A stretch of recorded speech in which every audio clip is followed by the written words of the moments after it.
Hello, and welcome to Dementia Diaries, a caregiver's journey. My name is Janet Williams, and I am your host for this evening. So, Dementia Diaries is a program that I created in honor of my mother.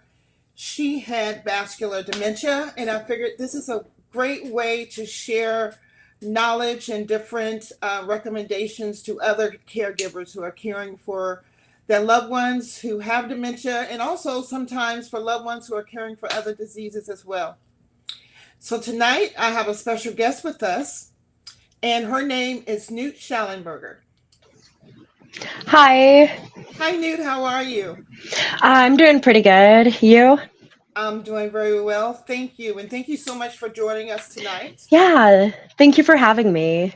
Yes. So, if you would, tell us a little bit about yourself before we get into your story. I am 28 years old. I do a lot of art. I do a lot of stuff with like the local LGBT community. Um, I like a lot of like board game things, a lot of role playing fantasy stuff. Mm-hmm. Um, and I collect a lot of oddities. That's fine. I'm going to take you off the spot. Okay. But no, but thank you for sharing that stuff, that Yeah.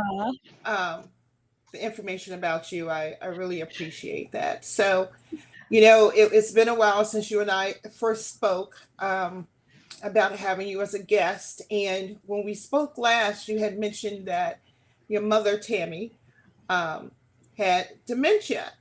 But Yeah. I understand that things have sort of changed around in her world. So, if you would tell us about what has happened with your mom. Do you want me to discuss like start from the very beginning when she was first diagnosed or Yes, tell us okay. about how she was first diagnosed, and then you can go from there to bring it up to today. Okay. Um so January 3rd, 2021, I get a knock at my door and it is my kind of estranged grandparents. Mm-hmm. They tell me my mom is in the ER. Go there. It's, a lot of restrictions because of COVID. I was able to be the only one to go see her. They thought it was a stroke because she was presenting stroke symptoms. Mm-hmm. I ends up she had had a grand mal in her bed and hadn't been found for 2 days basically. Okay. She was in the hospital for a couple weeks. She had severe memory loss when that had happened. Um, like including to the point where like she didn't realize my aunt had a child, and at the time, my cousin was like 10, like 9 or 10 years old. Um, so then after that, and she did some rehabilitation within the hospital during that month. Mm-hmm. Um, the staff determined that, like the doctors on staff determined she was unable to live alone. They had her decide a POA, power of attorney. At the time, she set her parents as power of attorneys.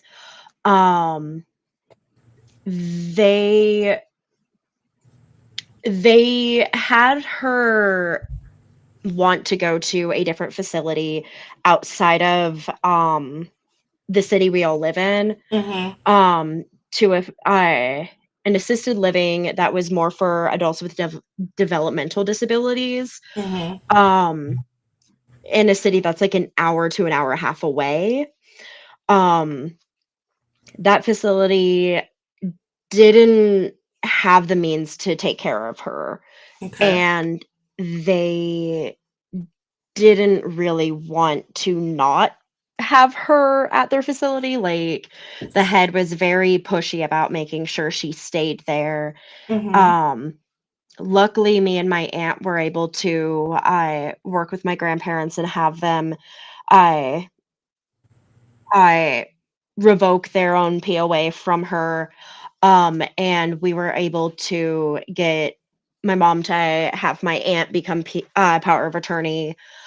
We chose my aunt because I'm also disabled, and I don't know if that would have affected my uh, disability with SSDI. Right. Um, so after we were able to get my aunt and his power of attorney, we got the process rolling of getting her uh, moved over to a facility here in Lincoln. And during that process, we were looking into her paperwork and we saw that she had a dementia diagnosis. Mm. And we had never been told that. Um, she Let had, me, let me ask you a question. So, before you all saw that note in the paperwork, I know you mentioned that she had some memory, memory loss and so forth. Was she still having the memory loss, or did her memory come back? here here and there, some of her memory came back, and some random things she'd forget. Like, she wouldn't remember she'd had a conversation with me earlier in the week and would tell me the same thing like 2 days later on the phone. Mm-hmm. Some of that we thought was from her multiple sclerosis, when because she was diagnosed with that back in 2005, Okay. because she'd had a brain tumor, and they found out about her multiple sclerosis at the time, back way back then. Mm-hmm. Um, and so with multiple sclerosis, there can be like memory loss and whatnot. So we thought, okay, well, maybe it's that plus the seizures. Um, when she was there, she was unable to see her normal neurologist, Okay. that she'd been seeing for almost 10 years, if not more. I They had her seeing a neurologist in that town, um, who only handled the seizures, Mm-hmm. didn't look into anything else in regards to, like, any of her conditions that are, didn't do anything in regards to the dementia diagnosis, didn't do anything in regards to her active multiple sclerosis. Um, and they she was a huge fall risk as well. Okay. If I remember, she had a couple TBI, so traumatic brain injury from some of the falls. Mm-hmm. Um, the facility or some of the doctors there that she was seeing were trying to again convince her to get a implant for seizures. I don't know what it was called, but like they would put it in and it connects to a nerve or something, and you wave a magnet and it stops the seizure. Okay. Um, she didn't end up getting it. I We were able to move her over to a facility here in town, which it's really good. It's a local place. So she's in the like skilled nursing side of the facility, because there's also like rehab for post surgery in there. They immediately started doing physical therapy with her. They started ensuring that she had like a full balanced diet, making sure she wasn't eating a ton of sweets, and helping with all of those things.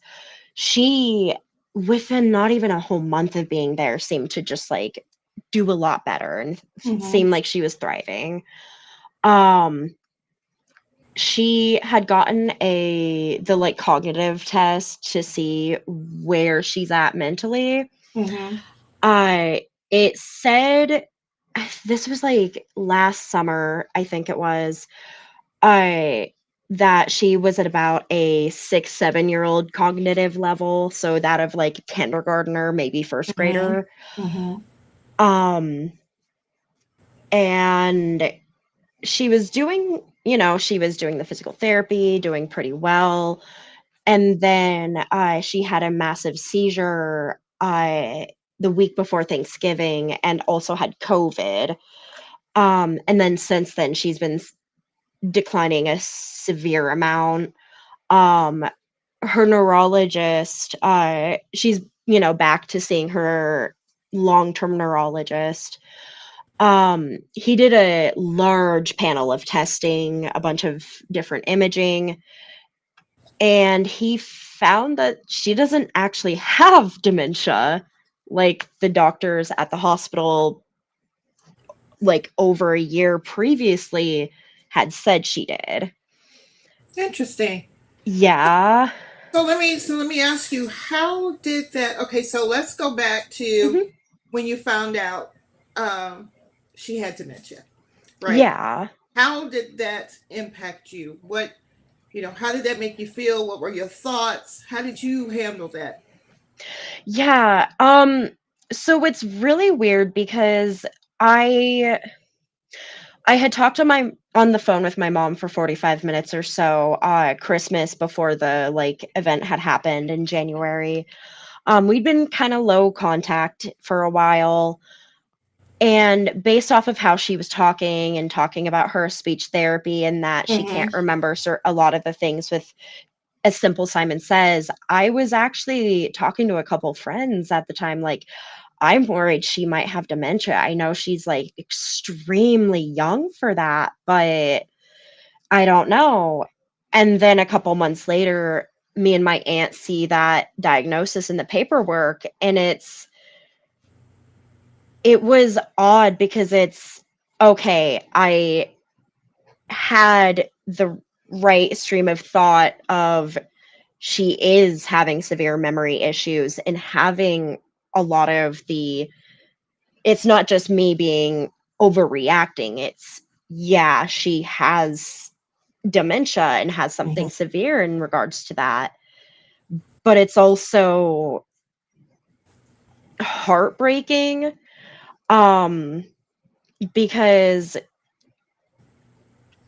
for frame of reference, she was born in 1973. Mm-hmm. So she turns 50 in October.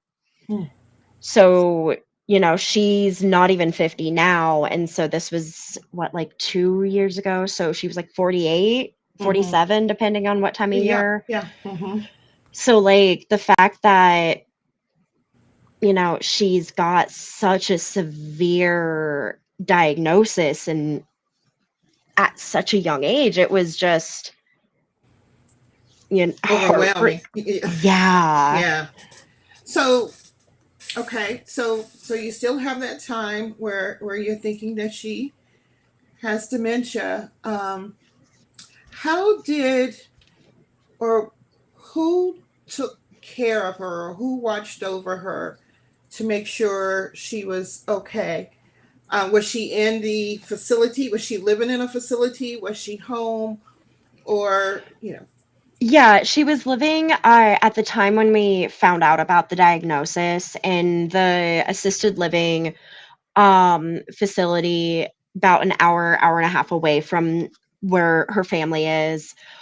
So we weren't able to have a lot of like not say in the care, but some of that because me and my aunt hadn't been able to have POA or anything at that time. My grandparents did. Mm-hmm. Um, but even when my aunt did, it's hard to get out of the town, like drive an hour and a half away to go see her, and can't really have that much one-on-one hands-on. Mm-hmm. um the facility had kind of did a lot of that stuff for her, but she was very pushy and insistent that no other facility would take care of her as well as they are, Mm-hmm. and they weren't taking care of her that well. Like, But that's just what she was thinking in her mind, that they were doing everything that they needed for her to do, and that's it. yeah, and it was kind of weird because how she was treating my mom was like, yeah, my mom was younger than her and having like all of these issues. She was almost infantilizing her, like seeing her as a literal child, even though like no, this is a grown woman. Like, I think my aunt said she had called my mom a little munchkin one time.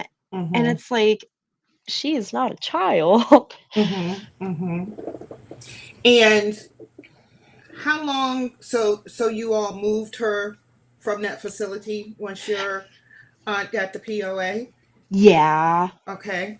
And how did your mom handle that part, the moving part from one facility maybe to another, or how did she? She was not excited about it at first. I Cuz it was familiar to her. She had been living there for a year, a little over a year at that point, and she knew everyone, and she didn't want to move because it's familiar, and she doesn't know anyone at the new facility and all of that. Um and, "Oh, but it's a pretty mansion that was built in the 1900s." I'm Mm-hmm. like, "Okay, but mom, we're gonna get you so you can see us." And I think that was the big thing that helped her be more okay with moving facilities, is being able to see us on a regular basis, see me and my brother on a regular basis, because she wasn't able to before that. So where she was before, she was only interacting with the caregivers and nurses and doctors at that facility. And now, Yeah. and then when she's moved, now she can actually see family. Yeah. Okay. So, and at the new facility, were you all able to interact with her? I mean, I think it's still what we're coming. Was this coming out of COVID, or are we Uh, still in? we were able to get her switched. Let's see. It was last summer, so like I think it was like August 2022. So it wasn't like in the height of COVID anymore, but she still like, in November she caught COVID and had it, but the facility handles when they do have Mm-hmm. COVID outbreaks really well. But thankfully we didn't have the huge numbers of COVID going on when we were able to move her to where she currently is. Okay. And was she still at this time still having the memory loss issues? Was there anything else? Was she ever repeating, things over? The repetitiveness of different things. Yeah, and that's the thing, like, she had a lot of odd symptoms that were really dementia like that, where, um, she would call her walker her waka waka waka, and there would be times where she would say it like 10 times in a row. Mm-hmm. I She would just get stuck on saying, like, things like that.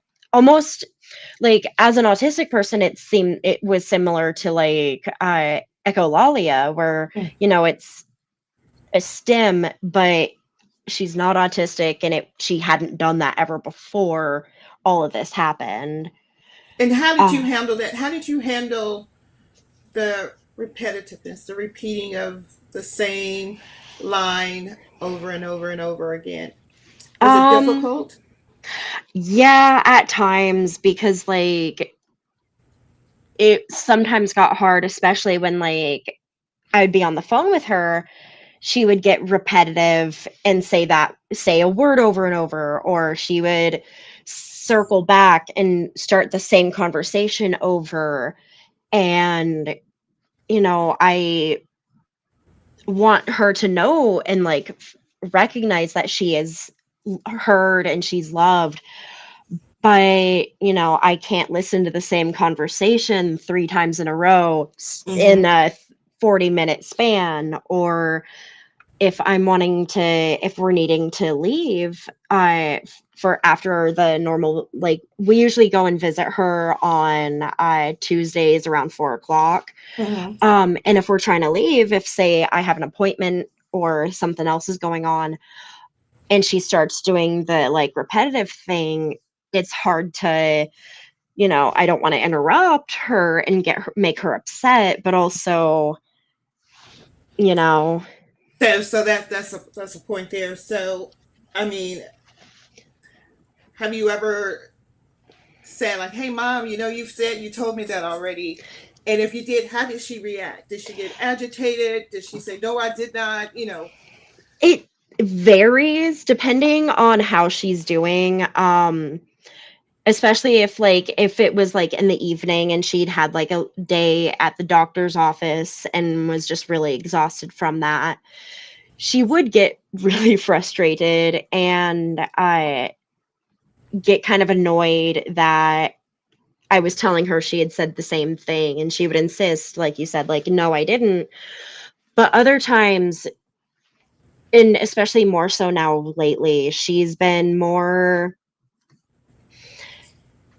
hard on herself and down on herself for when I say, "Hey, you already told me this," and she, starts berating herself and is like, "Oh, well, I'm stupid. I'm stupid." And I'm like, "No, no, you're not. Your memory is just not working how it used to." And she's like, "Yeah, I don't like my brain."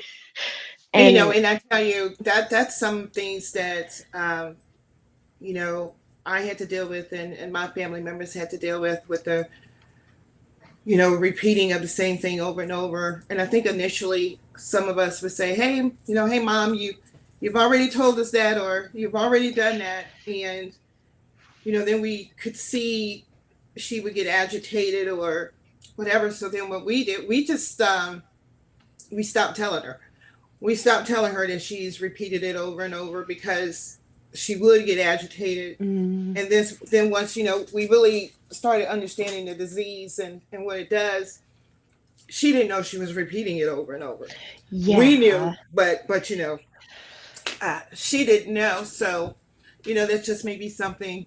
If she still have the memory issues, I know it's hard, but just okay. Yeah, there are a lot of things that I just kind of go along with and just, "Oh, wow, that's interesting." Like, she does have some issues with mixing up dreams with reality, if Hmm. that makes any sense. Okay. Like, for example, she had to get the wander bracelet kind of thing to like, because she became a wander risk at her current facility. She'd been there for maybe a week, and she woke up in the middle of the night, um, got her walker, and somehow somebody accidentally left a weird side door open, Hmm. and she went outside, came around the building, and came inside the front of the building, and thankfully she, came back inside and didn't wander off elsewhere. But the staff was like, "Tammy, what's going on?" And she had like one sock on and all Hmm. of that. And she had thought the pizza was burning, and so she needed to go get the pizza out of the oven. Okay. Um, and so what me and my aunt are thinking, uh, is that because in the part that she was at originally, it was for um partially more of the like physical health rehab, so they had more of the bed alarms to make sure, Hmm. okay, they're getting out of the bed. We need to make sure they don't because they just had hip surgery. So we think that she might have been hearing the bed alarms and thinking that was like a timer or something on an oven. Okay. And then I know, sometimes some patients that I've heard that have dementia, sometimes they get their nights and days mixed up, you Oh, know. yeah. So I had one person that I spoke with on a phone call. They told me what they would do in those cases was they would have like a red light and a green light, and they kind of, I don't want to say trained, but their loved one became to understand that if the light was green, that means you can get up. It's time to get Oh up. yeah. But if it's red, it's time, it's still nighttime and time for you to lay down. So that's some things that, some people have done as well. But I want to bring you up to the now part. I mean, the Yeah. part of when you found out that your mother does not have dementia. Yeah. That's the really weird thing because even that we're like getting mixed up with the days and nights. It's all those little weird idiosyncrasies of dementia symptoms. And then we find out after her long-term neurologist was able to do a whole new slew of tests and all that. And Mm-hmm. nope, no dementia at all. It's her MS, Mm-hmm. surprisingly. And he said that in like the I don't even know how long he's been a doctor or neurologist for. I think only 20 or at least 20 years. Mm-hmm. He's never seen a case of multiple sclerosis get this severe in this manner of a way it is, if that makes any sense. It is interesting, and one thing I am going to do is because I'm interested in finding out if because I know some people can have other diseases and illnesses that would lead into dementia as Yeah. well. So yes, this is really an interesting case to find out that you were told that she had dementia and then to be told that she doesn't have dementia. And Yeah. I guess my question to you all is: have you thought about taking her to another doctor to get a third opinion, or just I I haven't super thought about it, but when I do talk with folks about it. For example, one of my best friends who comes with me to visit my mom, he's a registered nurse, and we've talked some of the like symptoms and the medical side of it, and it makes me kind of have that thought of, okay, well, what if we have her just go and get another opinion, like completely non-biased, and see if there is somehow dementia as well, because it's really weird for it to just be multiple sclerosis. I don't know if my aunt has I'm sure she's probably thought about it, mm-hmm, but I don't know if she feels it would really change anything in like how her care is being done, just because the the skilled nursing she's at, they're changing things up for her as her needs change. They make sure she's currently no longer doing physical therapy because she plateaued to the point, so it's she is no longer progressing with physical therapy, so they just kind of mm-hmm, made sure it's now okay, make sure you don't lose your strength. mm-hmm, They're making sure she's in a wheelchair, and that it's one of the ones that like tip, so she can't just, lunge forward and get out of the mm-hmm. chair. And it's one of those things where it's, yeah, I'd like to know, but also is is it really worth it if her care isn't going to change, you know? Because I recall, like you're saying, and when you were talking earlier, because she had a brain tumor, right? Yeah, Mhm. tumor removed, correct? Okay, and she has MS. You know, so that's one of the things here, and that's why I like to have the audience chime in and so forth with comments, especially those that are nurses or doctors that are listening to provide some feedback. But that maybe just something you and your aunt may want to think about. I mean, I know you said your mom Yeah. your mom is young. Yeah. She is pretty young, and you know the fact that.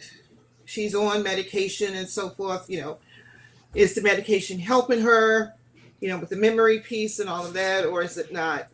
Just something to look into, or just maybe Yeah. have a conversation. Just have a conversation with her doctor.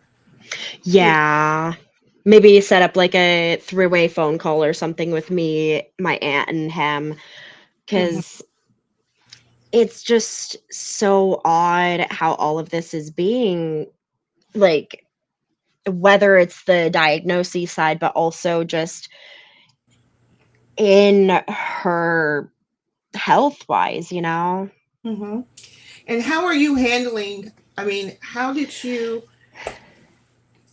handle and are handling the fact that, okay, so now you have a whole totally different diagnosis? You went through this whirlwind of thoughts. Oh my goodness, she has dementia.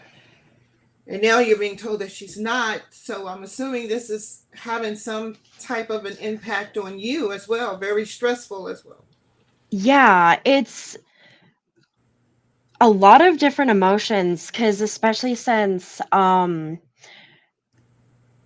there with her neurologist telling my aunt that she doesn't have dementia, he did say that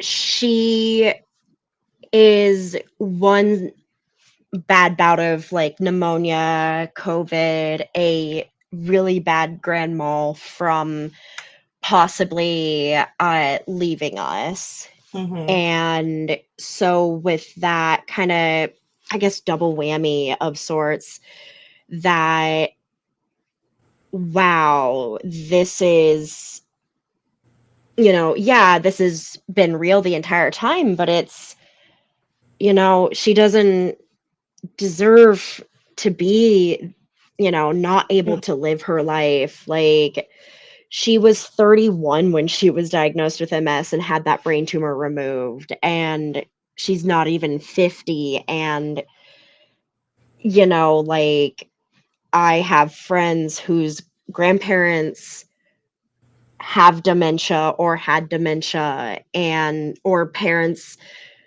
who are older than my mom, like, that are, like, my grandparents' age, and they're Mm-hmm. perfectly healthy in Mm-hmm. compare especially in comparison. And the other weird part of it is, like, with her going into, the brain tumor surgery, I was, like, 4th, 5th grade about. Um, I kinda had to start preparing for, like, okay, what if something happens? And then I kinda really focused on learning more and more about MS, like, in school, whenever they did, like, "Oh, choose what you wanna do your report on." I Mm-hmm. always did it on MS, but and so it's always been like "Okay, well, this is something I gotta prepare for when things are gonna get really bad." And now that it's really bad and that it's not dementia and MS. It's just her multiple sclerosis. That's just like, you know, I didn't know that it could get this bad, you know? Mm-hmm. Mm-hmm. Well, and let me ask you this question, because this is one thing that my family did was once we knew. I think we probably started before we knew that my mom got ill, but we started making plans for her passing. We started making plans. We got paperwork in order. We got all those things in order, which I think that it's a good idea because when that time comes, you don't have to deal with that stress part of just picking up and, oh, we got to do this, we got to do this, we got to do this, but just kind Yeah. of laying it out and just kind of preparing for everything to come. Yeah. hmm have you all done that? I've started looking into certain things. I know we don't have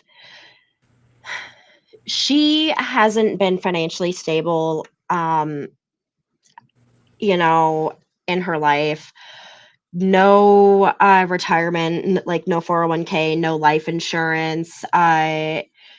With me, I does she have a support system to help? With that also ties in with this. I the support system to help with not just like, other than me and my aunt and, my brother who is younger and he isn't able to do as much, and then like my Mm-hmm. two friends, she doesn't really have much of anyone to help with either emotional, physical, or then eventually financial for the end of life Mm-hmm. stuff. So we know we're having to look at uh, pricing for what a cremation would cost, because she always said, like, she wants to be cremated and such and such. um we know we wouldn't be able to afford getting a burial done, and uh so we've got some of the plans figured out, but none of the paperwork done quite yet, just Right. because I am kind of taking over that part more so than my aunt is, just because, like,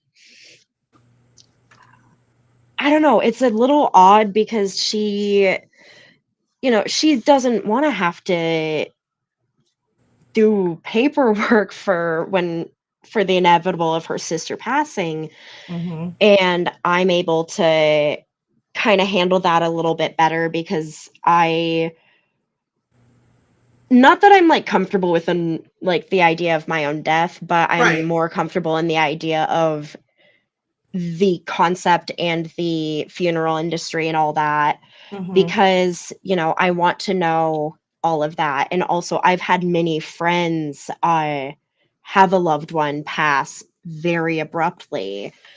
And so, because I have a little bit more of that knowledge, I'm kind of the one picking up you know, okay, this is what we got to look into. Um, but it's just one of those things that it's also hard to just sit down and Right. work on. Mm-hmm. Mm-hmm. Especially since it's really you. I mean, um, handling it. I know you said, like you said, you still have your aunt, but really the load for that would be coming on you, and that would bring more pressure and more stress and sadness to you overall.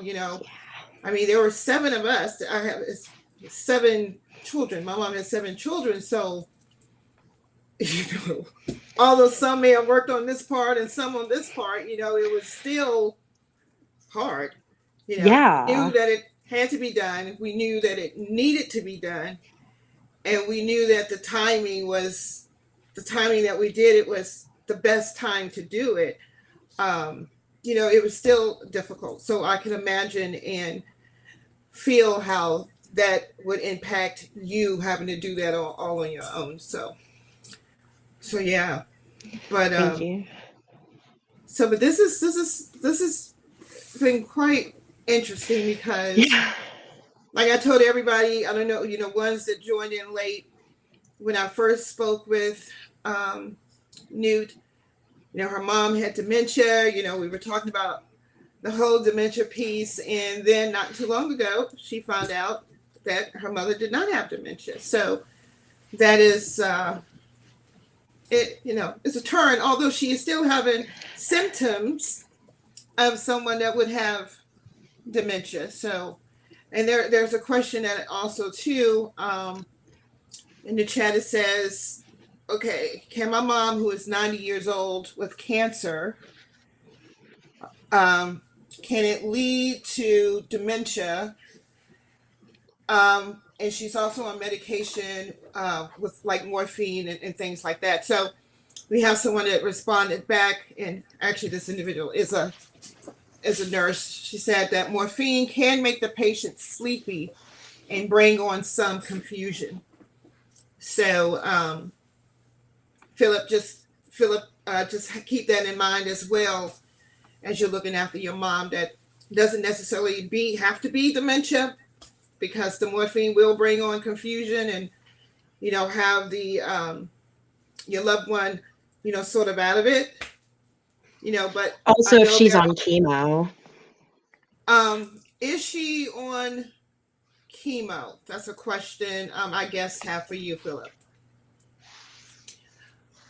So once he responds to that in the chat, if he's still there, we'll let you know about that. So, but as I've learned with some of the dementia cases, sometimes dementia comes on after another illness has come along as well. So, any way it go, whether it's dementia or not, the things that we do to take care of our loved one is very important. And it's hard being that caregiver and being that person that's want to make sure everything is done correctly and your parent is cared for and safe and all of those things. And then before I finish, so he responded, no, she's not on chemo or any or radiation. It's just medicine. Okay. So Yeah, I know, like, personally, I'm on a lot of pain meds, and sometimes, like, depending on, like, the pain meds, confusion, like what Donna had said. yep.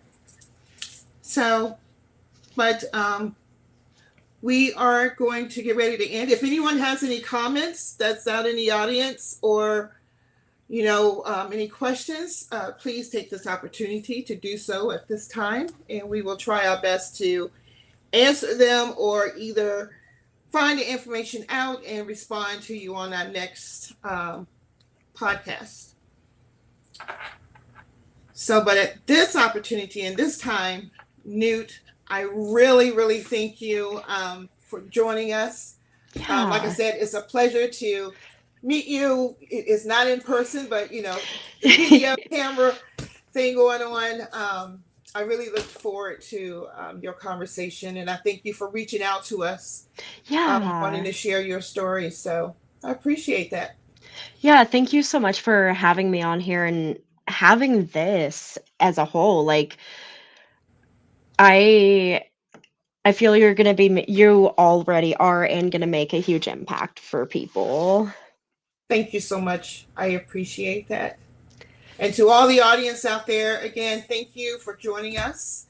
Remember, we'll be back on the fourth Thursday of this month with a new guest. And at that time, I look forward to seeing you. And also, if you're interested in being a guest on the show, whether you're caring for a loved one or if you are a medical professional and want to share some, share your story, share some advice, please reach out to us at DementiaDiariesPodcast@gmail.com, or you can go to our Facebook page of Dementia Diaries, A Caregiver's Journey.